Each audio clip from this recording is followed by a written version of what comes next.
Assalamualaikum warahmatullahi wabarakatuh. Kami dari kelompok 5 akan mempresentasikan hasil laporan praktikum kimia yang telah kami lakukan. Dengan judul, Laporan Praktikum Kimia Korosi pada Paku.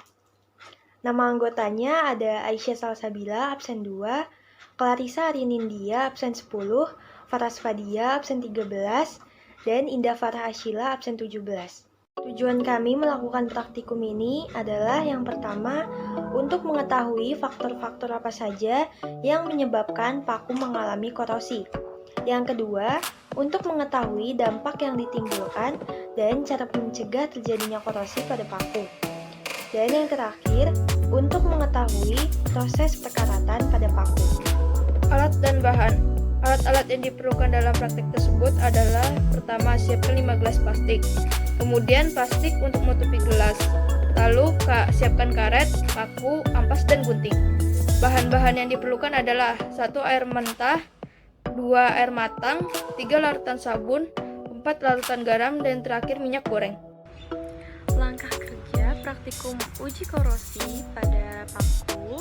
Yang pertama adalah siapkan alat dan bahannya. Ada 5 gelas plastik, ada paku, ada plastik kiloan, ada karet, ada gunting, ada sendok, dan ada air matang, air mentah, minyak goreng, larutan sabun, dan larutan garam.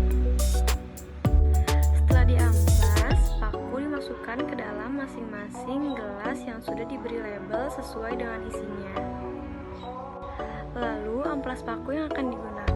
Amplas tersebut akan menggores permukaan paku. Ini menjadi faktor mempercepat terjadinya korosi, sehingga pada hari kedua atau hari ketiga sudah ada perubahan pada paku. Diamkan selama 5 hari dan catat perubahan paku di setiap harinya. Lalu hasilnya kita catat juga di data pengamatan agar bisa kita analisis dan mengambil kesimpulan. Kemudian tutup bibir gelas menggunakan plastik kiloan yang sudah digunting, lalu dirapatkan menggunakan karet sehingga tidak ada oksigen yang masuk ke dalam gelas.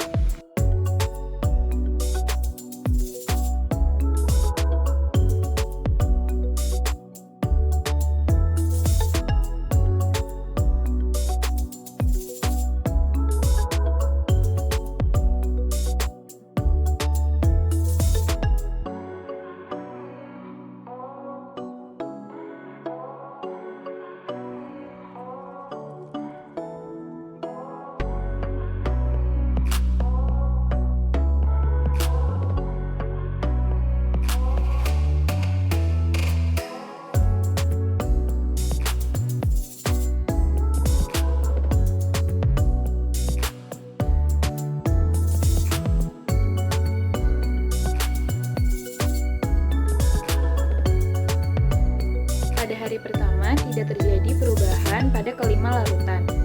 Pada hari kedua, larutan air sabun dan minyak goreng tidak terjadi perubahan.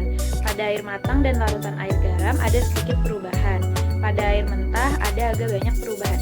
Pada hari ketiga, larutan air sabun dan minyak goreng tetap tidak mengalami perubahan. Larutan garam dan air mentah mengalami agak banyak perubahan dan sedikit perubahan pada air matang. Pada hari keempat, larutan air sabun dan minyak goreng tidak mengalami perubahan. Air mentah mengalami banyak sekali perubahan. Air matang ada agak banyak perubahan. Dan ada banyak perubahan pada larutan garam. Dan pada hari kelima, ada banyak perubahan yang terjadi pada air matang. Pada air mentah juga terjadi sangat banyak perubahan. Dan ada banyak sekali perubahan pada larutan garam. Sedikit perubahan pada air sabun, dan minyak goreng tetap tidak mengalami perubahan sejak hari pertama.